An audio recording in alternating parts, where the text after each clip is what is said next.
Charlotte, North Carolina. Let's go, Bobby, let's go.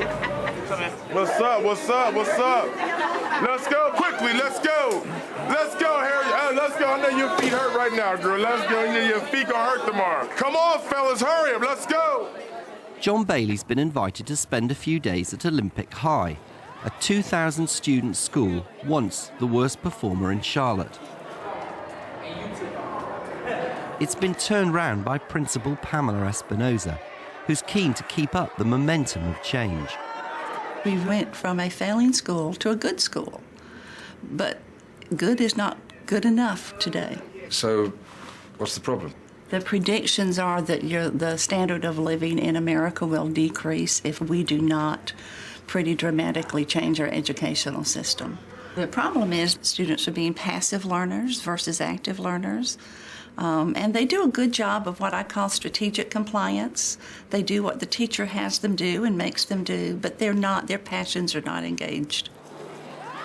Last year, Pamela took the controversial step of breaking Olympic into 5 small schools, each with its own principal, all on one site. She hopes the changes she's introducing will help give students the critical learning skills she believes are essential for economic success. Each of those schools are theme-based with a career theme, except for one that's more of an integrated studies theme. You will see a stronger relationship. Kids feel like they're taken care of better. They feel like teachers care about them. Teachers are collaborating more. So we see some of the beginnings. 5 years from now, when you walk into this building, I hope you will not see too many teachers standing at the front of the classroom. And we've been talking about transforming the school and what you want here. What can I do to help? One of the things that we're really looking at is how do you go from being that teacher at the front of the classroom, delivering the information, to getting your kids really actively engaged. And so I think any work that you can do along that line will help. Dania, if you could move up a seat. The first teacher Bailey sees trying to actively engage her students is history specialist Elizabeth Smith. All right. Her biggest challenge currently is a very mixed ability class of 14-year-olds. How many of you read the chapter over the weekend? All right, we have one taker. Okay, good. I would highly encourage you to read the chapter, okay? That way, when we go over the notes and stuff, you're really just reinforcing. It's a topic about ancient Greece, and she's experimenting with active learning, but it's a struggle. What you're going to do is you're going to take notes as if I were talking. You're going to write down what Hakeem tells us. Okay, go, buddy. The size of the area is 50,000 square miles of territory. Good. 50,000 square miles. Ionia is on Turkey. Mycena is on one half of the peninsulas on the southern end of Greece. Hey, you guys need to be taking down the notes just as if I were talking. Well, we just write that down. That's on the overhead. You probably know a little bit more about your topic than if I had told you, right? Okay. Not really. You rather I just yammer on? Yeah. That way we get everything. Okay, well, we'll make sure we get everything. All right. You said to her, what was it? Would you rather I was just yammering on? And she said, yeah. Well, they do. See, the smarter kids do.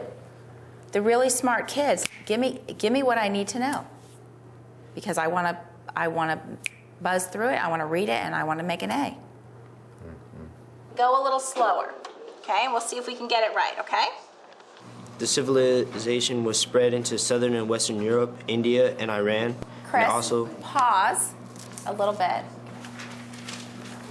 All right. Give them a minute to get it down.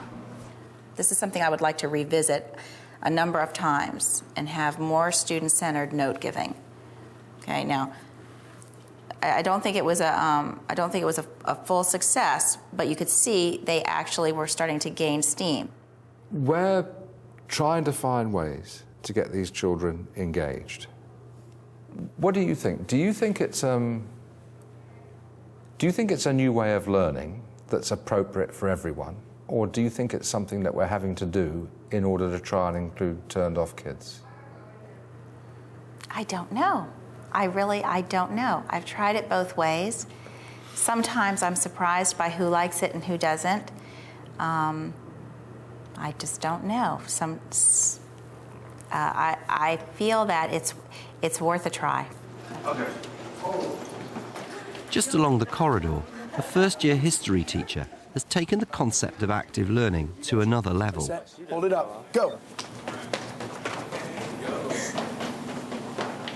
It's a lesson about the Italian Renaissance, and former lawyer Alan Vitali is illustrating the revolutionary impact of semaphore. Well done. Well done. The semaphore is a way to pass messages much faster than you could by running or by horse. Talk about the vulnerabilities also. Is it private? Everybody else can see it. So do they? Right. And bad weather.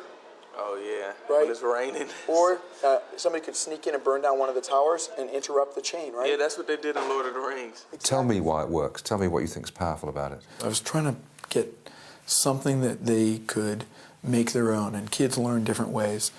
Some of them are going to learn through hearing, by seeing, even touch, but some are kinetic learners. So this is, I think, a very powerful way to kind of put a semaphore communication device in action. I saw several other things going on there as well. First of all, it's got simple dramatic tension in it. Is the messenger going to get there on time? Because they're excited and enthusiastic, it creates learning readiness. That's such a classic target to get kids into. What's all the planets? There's Jupiter. Alan's devised other activities, one involving sticking up a picture of the planets in the school car park. Did you get it yet? I didn't mark Venus. I only got Jupiter, Mars, Saturn, Earth, Neptune, Mercury, and Pluto. Isn't Mars red? Hey, guys, Mars is missing. Mars is missing? Right. Mars is eclipsed. Oh, so you can't see Mars? Right. Okay, so you can only see Venus. Venus, that's right. Also, the telescope that you guys are looking at is much more accurate, smaller, and has greater magnification than any of the ones that Galileo used. So consider what an amazing achievement it was for him to make these observations. One component of deep learning has to be engagement and focus, doesn't it? I mean, look at that group there. Give yourself a pay rise. They're all absolutely focused, recording, getting a grasp of what's happening. And those planets out there on the fence have turned into real planets, haven't they? She's getting readings off the planets. How did you think of that? When I was reading about Galileo, what better way to do it than to walk the parking lot off and put to scale a certain number of planets, just as Galileo would have seen them, and have an observation sheet where they had to write down what they saw. And it was through looking at the heavens that Galileo made his discovery, so hopefully that stays with him. You have to take the whole thing off. And guys, if anybody gets any paint on them, here's towels, but those are sealed pens, so they should be pretty straightforward. You guys can do whatever colors you want. For example, when Michelangelo was painting, the Pope asked him to paint 12 people. He wound up painting 3,000 people. So just like I'm asking you to do the assignment, you can paint it however you like. I have a feeling you have paint in your hair. Do I really? Yes, because the paint right there. You're fine. What color is it? It's pink. Oh, okay. Well, at least it's pink. When I was reading about the Sistine Chapel and just everything I've heard about it, this is a man who worked on his back. That is Michelangelo for years and years. And I thought if I brought in a rug and got him to lay down just like Michelangelo did and paint, it would allow them to get a taste of what it was like.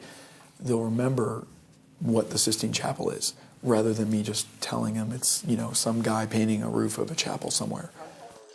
All right, guys, please be quiet. The homework that I want you guys to tackle for tonight. Oh, I gotta come on in. Stop. Ryan, guys.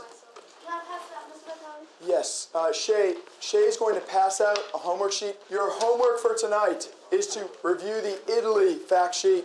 There will be a quiz on Thursday. A term that gets used a lot in education UK is the idea of the plenary. And here's how it goes. The idea is that in learning periods, what you remember most is what you hear at the beginning and what you hear at the end. Mm-hmm. Some of the research that I've read suggests that you increase retention by 40% by telling people what they've learned. I noticed at the end of the lesson that you got them together and then started talking about the homework. Now, this may be a national difference, but I was thinking, when are we going to find out what they learn? When are they going to put this into words?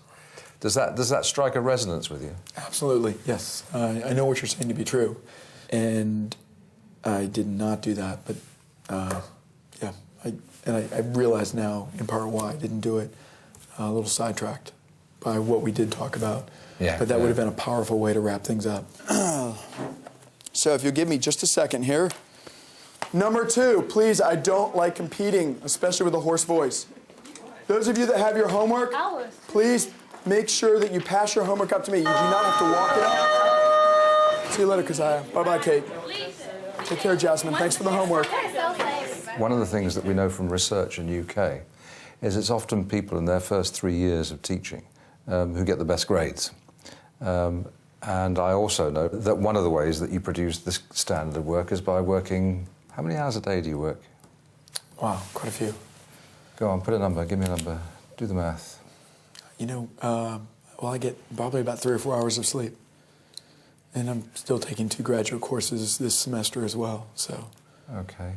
And the weekends, what happens to you then? A lot of it is spent, well, the past couple have been either sleeping off this cold or working on schoolwork. I like to get, when I get an assignment from the kids, I like to have it graded the next day, which means staying up that night to get it taken care of. So by the time I take care of my daughter, spend a little time with my wife, it makes for a late evening. You probably can see the circles under my eyes. Okay, so that's a phenomenal high level of performance for you to keep up there, isn't it? Yeah, very draining.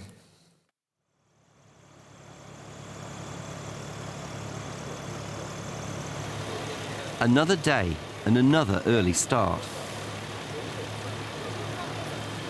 From 5:30, buses pick up pupils from downtown and the local Steel Creek area.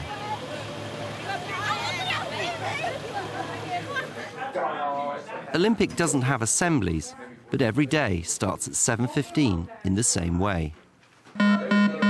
Good morning, Olympic community of schools. It's time for our Pledge of Allegiance. Leading us this morning is Cadet Sergeant Dugas.